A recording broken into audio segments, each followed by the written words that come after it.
Hello students, welcome back to AR physics. आज की इस क्लास में हम स्टार्ट करने वाले हैं एक chapter current electricity. What do mean by current electricity? तो स्टूडेंट, इससे पहले हम पढ़ते हैं इलेक्ट्रोस्टैटिक और static electricity. That is a branch of physics in which we study about the charges in rest, that is called static electricity और electrostatic। अब यहाँ पर बच्चे आ गया है करंट इलेक्ट्रिसिटी, और करंट मीन्स होता है flow. When any material start to flow, that is called current. तो यहाँ पर हम बात करते हैं बच्चे चार्जेस की। तो यहाँ क्या फ्लो करेगा? चार्जेस फ्लो करेगा। यहाँ हमारा मटेरियल कौन होगा जो फ्लो करके करंट कहलाएगा? That is charge. तो हम क्या कह सकते हैं बच्चे करंट इलेक्ट्रिसिटी में? A branch of physics in which we study about the charges in motion. ये हो जाती है बच्चे हमारे करंट इलेक्ट्रिसिटी। तो करंट इलेक्ट्रिसिटी में हमारी सबसे पहले छोटी छोटी सिंपल डेफिनेशंस है, उनको हम स्टडी कर लेते हैं। चलते हैं सबसे पहली डेफिनेशन पर। इलेक्ट्रिक करंट, ये इलेक्ट्रिक करंट बच्चे आपने छोटी क्लासेस में पढ़ा था, 10th क्लास में पढ़ा था, उससे पहले भी आप पढ़ लेते हैं। तो क्या होती है बच्चे इलेक्ट्रिक करंट? मैंने स्टूडेंट आपको अभी कहा कि current means a material when start to flow is called current। यहाँ बच्चे एक वर्ड आ गया है इलेक्ट्रिक, और ये वर्ड कहाँ से रिलेट करता है? चार्जेस से रिलेट करता है। तो इलेक्ट्रिक करंट क्या बन जाती है बच्चे हमारी? कैसे हम इसको डिफाइन करते हैं? The rate of flow of charge through a conductor is called electric current. और बच्चे ध्यान दीजिए, चार्जेस को फ्लो होने के लिए कंडक्टर की रिक्वायरमेंट होती है। चार्जेस ऐसा नहीं है कि वैक्यूम के थ्रू फ्लो हो जाए, किसी इंसुलेटर के थ्रू फ्लो हो जाए। चार्जेस फ्लो होते हैं हमेशा किसके थ्रू? कंडक्टर के थ्रू। तो क्या कहा हमने? The rate of flow of charge through a conductor is called electric current. और क्वांटिटेटिवली हम इसको कैसे डिफाइन कर सकते हैं? Suppose in time T means T second charge हमारा फ्लो हो जाता है किसी कंडक्टर के through, suppose Q, then electric current कैसे हमने डिफाइन की? The rate of flow of charge, that means charge flowing per second in a conductor is called electric current. Therefore electric current is defined by I is equal to, हमें कितना निकालना है? 1 second में। T second में कितना charge flow हो रहा है? Q coulomb. तो 1 सेकेंड में कितना हो जाएगा? I is equal to Q upon T। ये बन जाएगी बच्चे हमारी electric current, I is equal to Q upon T।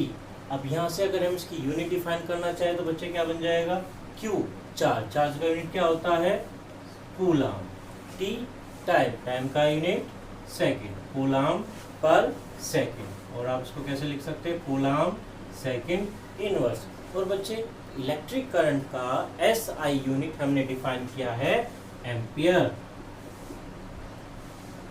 SI unit हमारा होता है एम्पियर। अगर फुल वर्ड लिखना है तो आपको सारे लेटर्स स्मॉल में लिखने पड़ेंगे। अगर आप इसको केवल सिंबल की फॉर्म में डिनोट करना चाहते हैं तो आप क्या करेंगे? कैपिटल A लिख देंगे। तो ये हो गई हमारी बच्चे इलेक्ट्रिक करंट। यहाँ से अगर आप चाहे 1 एम्पियर इलेक्ट्रिक करंट को डिफाइन कर सकते हैं। Let Q is equal to 1 coulomb and T is equal to 1 second. Then हमें क्या मिल जाएगा बच्चे? I is equal to Q का वैल्यू 1 कूलम, T का value 1 second, that means 1 ampere. तो हमारी क्या बन गई? इलेक्ट्रिक करंट मिल गई हमें 1 एम्पियर। कैसे मिल गई? जब हमने चार्ज कितना फ्लो कराया है? 1 कूलम। कितने टाइम इंटरवल में? 1 सेकेंड के लिए हमने फ्लो कराया है। तो बच्चे कैसे डिफाइन कर सकते हो? When 1 coulomb of charge flows through a conductor in 1 second, then electric current flowing through the conductor is called 1 ampere electric current। और बच्चे ध्यान दीजिए, जो हमारी इलेक्ट्रिक करंट की डायरेक्शन होती है वो डायरेक्शन क्या होती है उसको भी याद रखिएगा बच्चे। Direction of electric current, direction of flow of electric current is taken along the flow of positive charges. In which direction positive charges flow? Direction of current is taken. जिस डायरेक्शन में पॉजिटिव चार्ज फ्लो करेगा उसी direction को हम मानेंगे electric current का direction. वैसे तो क्या होता है बच्चे, कंडक्टर्स के अंदर negative charge, negatively charge electrons flow करते हैं। तो वहाँ से हम डिफाइन कर सकते हैं direction of electric current is just opposite to the flow of negative charge, that means electrons. और बच्चे यहाँ जो हमारी इलेक्ट्रिक करंट होती है एक स्केलर क्वांटिटी होती है। हालांकि हमने अभी कहा कि इलेक्ट्रिक करंट की एक पर्टिकुलर डायरेक्शन होती है in the direction of flow positive charge, लेकिन जो इलेक्ट्रिक करंट की नेचर होती है वो कैसी होती है, एल्जेब्रिक नेचर की होती है। जो इलेक्ट्रिक करंट्स का सम डिफरेंस होता है वो वेक्टर लॉज को फॉलो नहीं करता, केवल एल्जेब्रिक लॉज को फॉलो करता है, इसलिए इलेक्ट्रिक करंट हमारी एक स्केलर क्वांटिटी होती है। हमने कहा direction of electric current is along the direction of flow positive charge. और बच्चे हमेशा याद रखिएगा पॉजिटिव चार्ज हमेशा फ्लो होता है higher electric potential to lower electric potential, that means current always flows from higher potential to lower potential, higher potential से lower potential की तरफ को चलती है। यहाँ बच्चे हम एक और डेफिनेशन दे देते हैं, करंट डेंसिटी।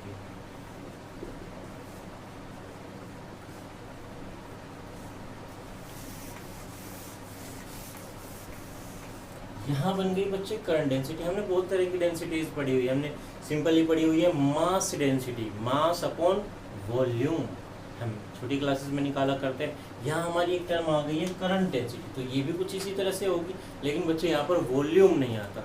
सपोज आपके पास है कोई ये कंडक्टिंग वायर, ये कंडक्टिंग मटेरियल, और इसके थ्रू कोई एक इलेक्ट्रिक करंट आई फ्लो हो रही है, और सपोज ये जो हमारा कंडक्टिंग मटेरियल है, ये जो हमारा कंडक्टिंग वायर है, इसका क्रॉस सेक्शन एरिया है से ए। तब हम डिफाइन करते हैं करंट डेंसिटी को in terms of cross section area. Current density is defined by the ratio of electric current flowing through a conductor to its cross section area when direction of current is perpendicular to its cross section area। यहाँ ये बात बच्चे यहाँ ध्यान रखने वाली है, ये जो हमारी करंट की डायरेक्शन है, जिस क्रॉस सेक्शन एरिया पर आप डेंसिटी कंसीडर कर रहे हो, उस क्रॉस सेक्शन एरिया पर करंट की डायरेक्शन कैसी होनी चाहिए, परपेंडिकुलर होनी चाहिए।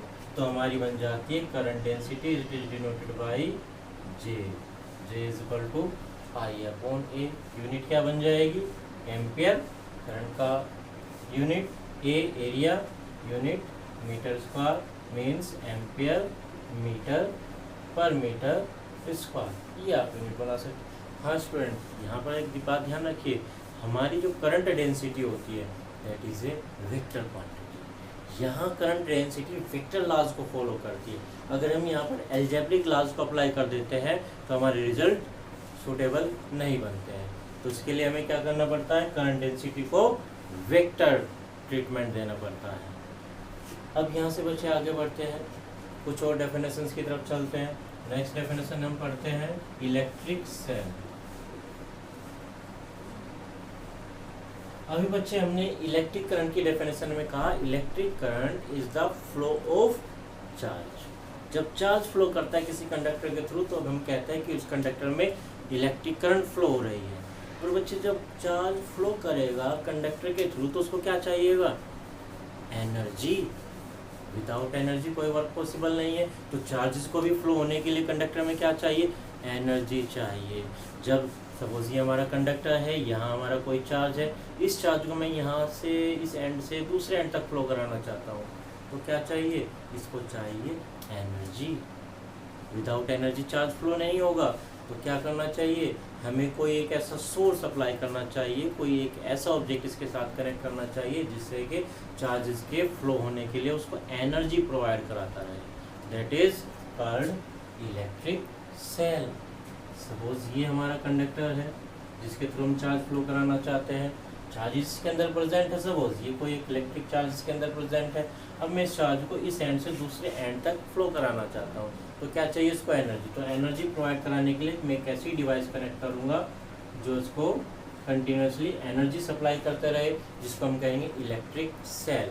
और बच्चे सेल का सिंबल होता है क्या, एक बड़ी लाइन और उसके सामने एक छोटी लाइन। जो हमारी बड़ी लाइन होती है ये सेल की पॉजिटिव टर्मिनल को डिनोट करती है, जो छोटे वाली लाइन होती है ये हमारी नेगेटिव टर्मिनल को डिनोट करती है। तो हम कैसे डिफाइन कर सकते हैं बच्चे, electric cells are the devices which provide continuous energy for the flow of electric charges in a conductor. Cell क्या है, सेल वो डिवाइस है जो किसी चार्ज के फ्लो होने के लिए उसको कंटिन्यूअसली एनर्जी सप्लाई करता रहेगा। और ये सेल्स के अंदर एनर्जी कहाँ होती है, सेल्स बने होते हैं हमारे केमिकल कंपाउंड्स के। तो सेल्स के अंदर जो इलेक्ट्रिकल एनर्जी होती है वो एनर्जी कहाँ से आती है, केमिकल एनर्जी से। Electrical energy in an electrical cell is stored in the form of chemical energy. या आप ये भी कह सकते हो कि an electrical cell converts chemical energy into electrical energy. ये केमिकल एनर्जी को इलेक्ट्रिकल एनर्जी में कन्वर्ट कर देते हैं। आगे चलते हैं, यहीं से हमारी एक और डेफिनेशन बन जाती है बैटरी। बैटरी तो आपने सुनी है बच्चे, सेल भी आपने सुने हैं। सेल कहाँ कहाँ यूज़ होते हैं, आपके वॉल क्लॉक में यूज़ हो रहे हैं, आपकी रिस्ट वॉच में यूज़ हो रहे हैं। बहुत सारी चीज़ें हैं जहाँ पर आप सेल वर्ड यूज़ करते हैं। तो वो सेल क्या कर रहा है, वहाँ पर एनर्जी ही तो प्रोवाइड करा रहा है। और बैटरी का भी नाम आपने सुना है।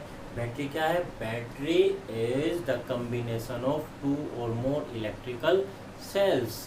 जब 2 या 2 से ज़्यादा सेल्स को हम एक साथ कनेक्ट कर देते हैं तो वो क्या बन जाती है, हमारी बैटरी। कैसे कनेक्ट करेंगे बच्चे, सपोज ये हमारा है एक सेल, ये हमारा है दूसरा सेल, और ये हमारा है तीसरा सेल। इन सेल्स के एक के नेगेटिव को दूसरे के पॉजिटिव टर्मिनल से हम कनेक्ट कर देते हैं तो ये डिवाइस हमारी क्या बन जाती है, बैटरी बन जाती है। ये पॉजिटिव टर्मिनल और ये नेगेटिव टर्मिनल। तो ये बच्चे हो गई हमारी बैटरी।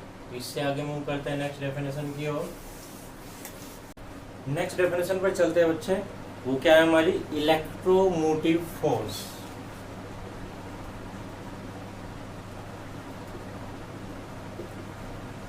और it is called in short EMF। यहाँ बच्चे नाम से तो आपको लगेगा कि जैसे ये क्या है, फोर्स है, लेकिन ये फोर्स नहीं है, ये कुछ और है। उसको स्टडी करते हैं, देखते हैं बच्चे क्या है। हमने अभी कहा था कि इलेक्ट्रिक करंट क्या है, electric current is the rate of flow of charge. जब किसी कंडक्टर में, किसी सर्किट में चार्ज फ्लो होने लगेगा तो उसको हमने क्या कहा था, इलेक्ट्रिक करंट। अब बच्चे चार्ज ऐसे ही थोड़े फ्लो कर जाएगा किसी कंडक्टर के थ्रू, तो क्या चाहिए उसको, फ्लो होने के लिए चाहिए उसको कंटिन्यूअस एनर्जी। तो चार्ज को सर्किट में फ्लो होने के लिए क्या चाहिए, एनर्जी। तो उस एनर्जी को प्रोवाइड कौन कराता है, सेल, जो हमने पीछे डेफिनेशन पढ़ी है। तो सेल एनर्जी प्रोवाइड करा रहा है। और देखिए क्या होगा, वहीं से हमारी एक डेफिनेशन बनी है, electromotive force EMF of a cell. तो बच्चे सपोज हमारे पास ये एक कंडक्टर है और इसमें मैंने किसी सेल को कनेक्ट कर दिया। ये हमारा एक सेल हो गया, ठीक है जी। और मैं कहता हूँ कि सपोज ये मेरे पास कोई एक चार्ज है Q।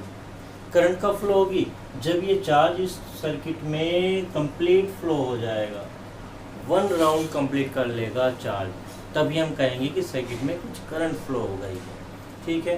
तो क्या होगा, इस चार्ज को एनर्जी कौन प्रोवाइड कराएगा, सेल एनर्जी प्रोवाइड कराएगा। सेल एनर्जी प्रोवाइड करेगा तो ये चार्ज इस सर्किट में रोटेशन कंप्लीट करना स्टार्ट कर देगा।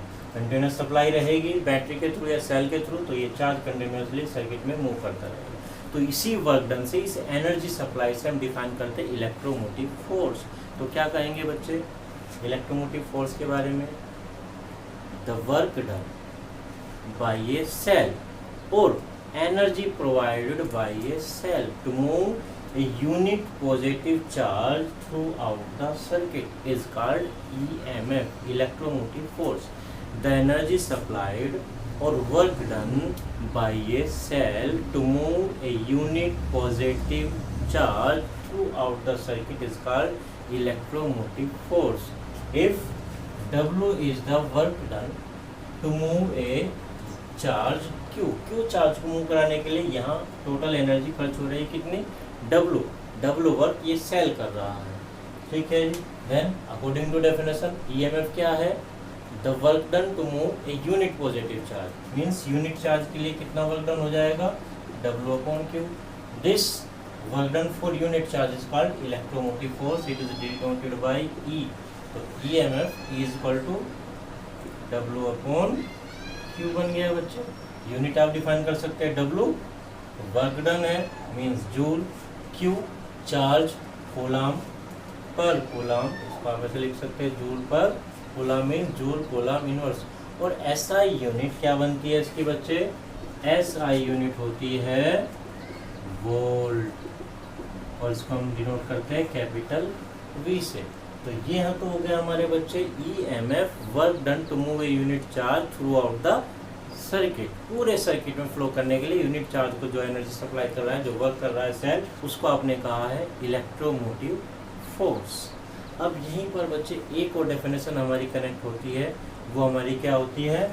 Terminal potential.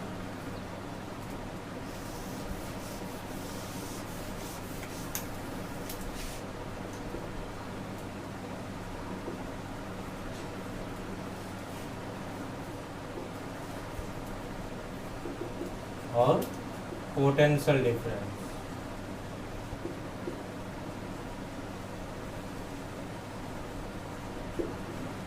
टर्मिनल पोटेंशियल और पोटेंशियल डिफरेंस। यहाँ बच्चे देखिए वर्ड आया है टर्मिनल मीन्स एंड पॉइंट्स। किसी भी बॉडी को आप ले लीजिए, कोई भी आप चीज़ ले लीजिए, उसके जो एंड पॉइंट्स होंगे उनको हम क्या कहते हैं? टर्मिनल्स कहते हैं। तो इन टर्मिनल्स के बीच, इन एंड पॉइंट्स के बीच का जो डिफरेंस होगा, जो पोटेंशियल होगा, that is called terminal potential. दूसरे वर्ड से भी आप समझ सकते हो पोटेंशियल डिफरेंस मीन्स कोई भी दो पॉइंट आप सेलेक्ट कर लेते हैं, उन दोनों पॉइंट्स के बीच जो डिफरेंस होगा, पोटेंशियल में जो डिफरेंस होगा, उसको आप कहते हैं पोटेंशियल डिफरेंस। यहाँ ये डेफिनेशन भी है जो हमने अभी EMF की डेफिनेशन डिफाइन की है, उसी के अकॉर्डिंग ले सकते हैं। देखिए कैसे, सपोज ये आपका कोई कंडक्टर और यहाँ आपने कोई एक सेल कनेक्ट कर दिया। यहाँ मैं कोई दो टर्मिनल्स, दो पॉइंट्स सेलेक्ट करा, सपोज A और B। इस कंडक्टर के अक्रॉस मैंने एंड पॉइंट्स पर, जैसे कि मैंने यहाँ कहा टर्मिनल, तो एंड पॉइंट्स पर मैंने दो पॉइंट्स लिख लिया A एंड B। तो यहाँ मुझे बात करनी है केवल work done to move a charge between A and B। A से B तक ही मुझे चार्ज को मूव कराना है। मीन्स जो वर्क रिक्वायर्ड होगा, जो एनर्जी रिक्वायर्ड होगी, वही हमारा क्या बन जाएगा? पोटेंशियल डिफरेंस और टर्मिनल पोटेंशियल। ये हमारे सेल ने क्या किया, जो भी यहाँ पे चार्ज है सपोज उसे फ्लो कराना है A टू B या B टू A, तो ये सेल क्या करेगा? इस चार्ज को एनर्जी प्रोवाइड करेगा, इस चार्ज पर वर्क करेगा, तो चार्ज मूव करेगा between points A and B। Then work done by the cell is called potential difference और टर्मिनल पोटेंशियल। तो इसको भी हम ऐसे डिफाइन कर सकते हैं, the work done or energy supplied by a cell to move a unit positive charge between 2 points of an electrical circuit is called potential difference or terminal potential. The work done or energy supplied by a cell to move a unit positive charge between 2 points of an electrical circuit is called potential difference और terminal potential between that two points. अब हम इसको quantitatively कैसे लिख सकते हैं बच्चे? Suppose WAB is the work done to move a charge Q from point A to B। और डेफिनेशन क्या है? For 1 means unit charge. तो यूनिट चार्ज के लिए क्या बन जाएगा work done? WAB upon Q। और this work done is called potential difference and potential difference is denoted by V is equal to WAB upon Q। ये बन गया बच्चे। यहाँ भी देखिए यूनिट ऐसी बन रही है जूल पर कूलम, और इसकी भी ऐसा यूनिट क्या हो जाएगी? वोल्ट। यहाँ बच्चे आप 1 वोल्ट पोटेंशियल डिफरेंस को भी डिफाइन कर सकते हैं। If WAB is equal to 1 joule, Q is equal to 1 coulomb, then V is equal to 1 joule, 1 coulomb is equal to क्या बन गया बच्चे? 1 वोल्ट। तो क्या डिफाइन कर सकते हैं बच्चे 1 वोल्ट पोटेंशियल डिफरेंस को? कैसे? If 1 joule is the work done to move a unit positive charge between 2 points of an electrical circuit, then potential difference between that 2 points will be 1। अगर दो पॉइंट्स के बीच में आपको यूनिट चार्ज को flow करने में 1 जूल वर्क करना पड़ रहा है, तो वहाँ पोटेंशियल डिफरेंस कितना बनेगा? 1 वोल्ट हो जाएगा। तो स्टूडेंट्स, ये हमारी आज की कुछ डेफिनेशंस हो गई इलेक्ट्रिसिटी, जो करंट इलेक्ट्रिसिटी का बेस बनाएगी, और कुछ छोटी छोटी डेफिनेशंस और है, उनको हम नेक्स्ट क्लास में नेक्स्ट वीडियो में डिस्कस करेंगे।